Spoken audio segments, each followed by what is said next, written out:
Você já parou para pensar no preço que você paga todos os dias para agradar uma outra pessoa?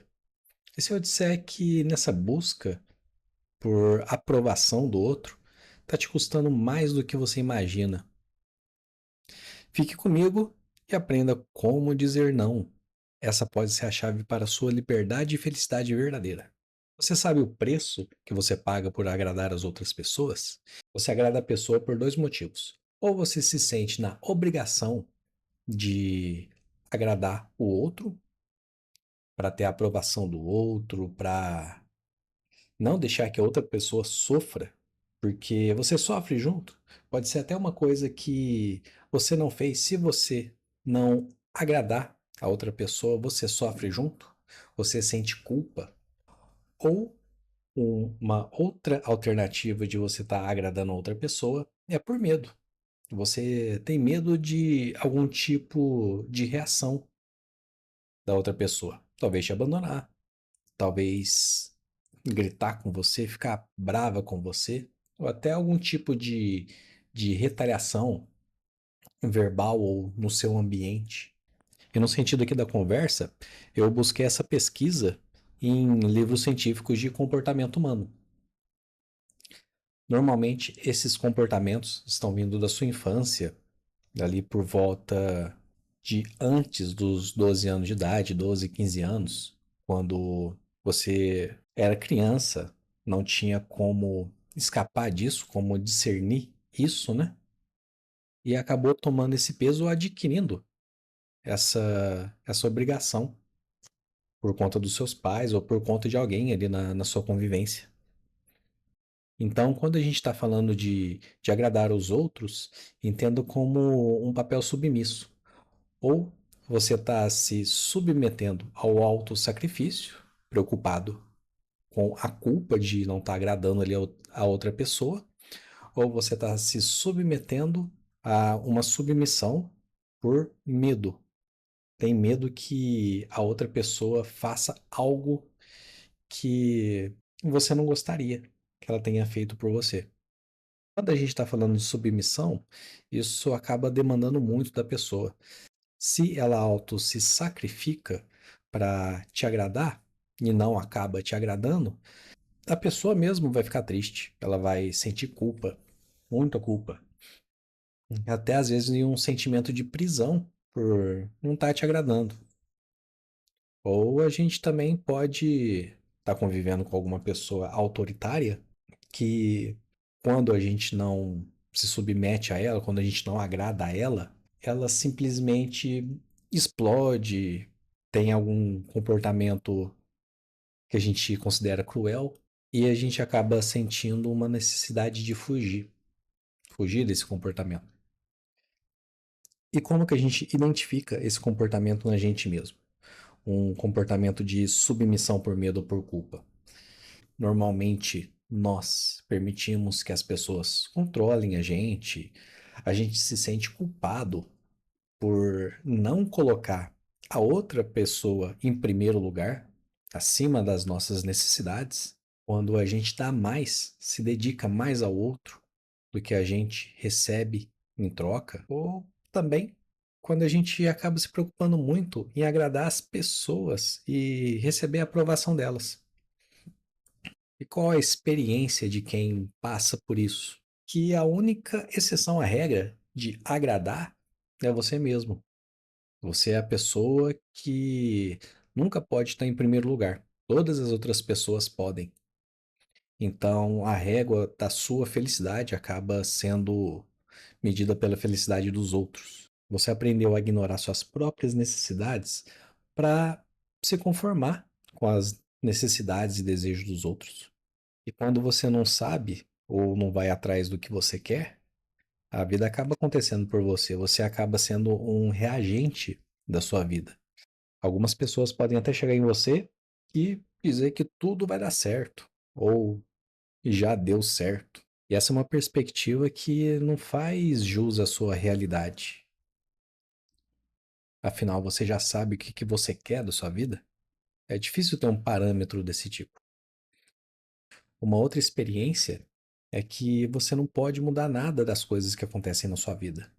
aquele sentimento de aprisionamento feito pelas circunstâncias ou pelo destino. Você está sentindo que tem muito pouco a fazer ou espera por um milagre, por uma ajuda divina. Você pode ser passivo ou simplesmente fácil de conviver. A diferença disso é que se você é fácil de conviver, você consegue impor a sua opinião em algumas questões mais importantes. Já o autossacrifício, não importa qual é a sua opinião, qual é o seu senso, importa o que o outro pensa, as necessidades do outro.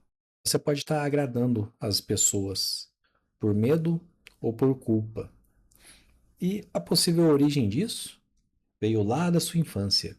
Você experimentou muita responsabilidade por uma pessoa próxima porque ela estava sentindo mais necessidade do que você naquele momento. E o autossacrifício se tornou uma virtude em excesso. E na maior parte da sua vida, esse autossacrifício é feito de uma forma voluntária. Você deixando os seus desejos de lado para agradar os outros. Porque nisso você acaba ainda sentindo um prazer e diminui a sua culpa por conta da dor dos outros, ou até confortando o seu ego, mas mesmo assim, isso te dá raiva. Te dá raiva porque você está recebendo menos do que você está entregando. E você acaba se culpando. Se culpando porque você não se colocou em primeiro lugar.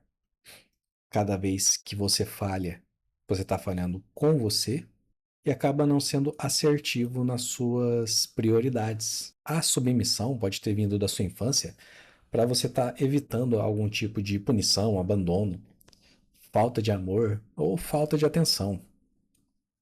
Você pode sentir raiva também em vários momentos da sua vida.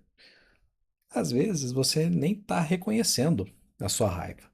Você simplesmente entrou no automático para não estar passando naquela situação de novo, com medo daquela punição, daquele abandono, daquela falta de atenção ou falta de amor. Mas agora você é adulto e você sabendo dessas informações, você tem como agir. Quando você se submete a algo por medo ou por culpa, a maior parte das pessoas se submetem passivamente. Então, elas não expõem o que elas estão passando e guardam para si. Um outro tipo de pessoa é aquelas que acabam ficando agressivas ou autoritárias. Então, em uma forma de compensar as necessidades delas, as necessidades que não estão sendo atendidas, elas acabam contrabalanceando isso e tacando em algum aspecto da vida delas que elas conseguem controlar. Pode ser alimentação, pode ser um tom de autoridade.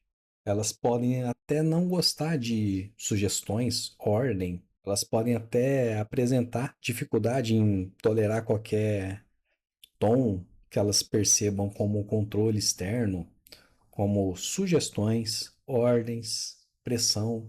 E via de regra, esse comportamento pode pendurar a vida toda.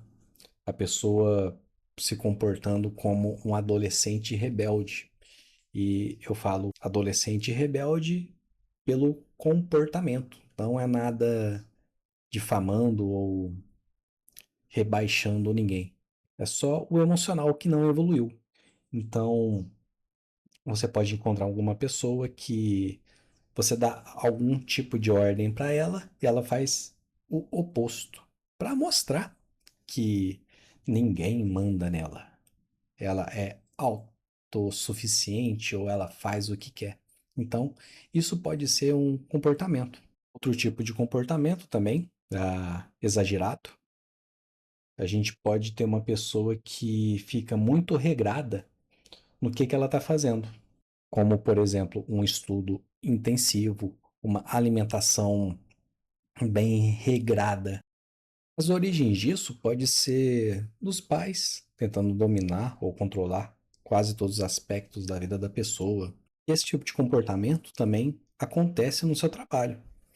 Você tem, você teria algumas ciladas para evitar no seu trabalho.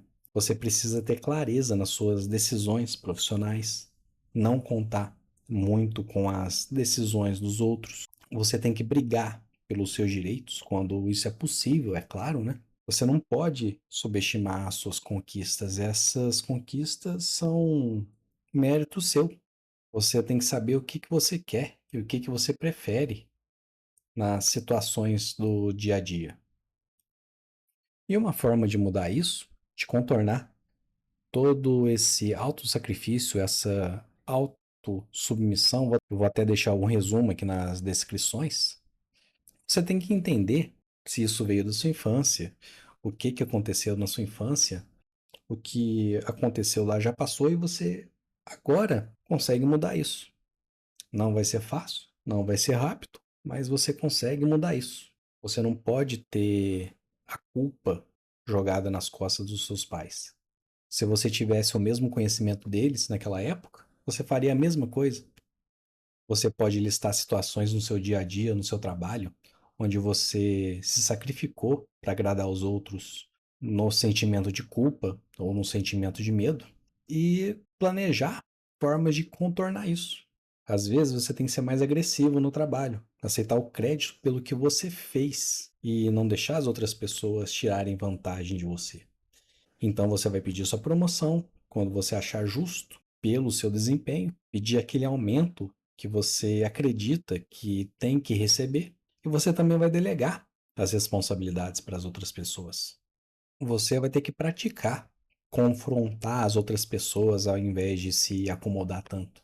Então, essa raiva que você sente, você tem que aprender a expressar ela de uma maneira certa. Você também pode realizar uma reanálise das suas relações anteriores e tentar encontrar ali se houve um padrão de escolha desses tipos de parceiros. Eu vou estar deixando aqui na descrição um conteúdo adicional sobre esse tema. Deixa o like, inscreva-se no canal para dar aquela força e nos vemos no próximo vídeo.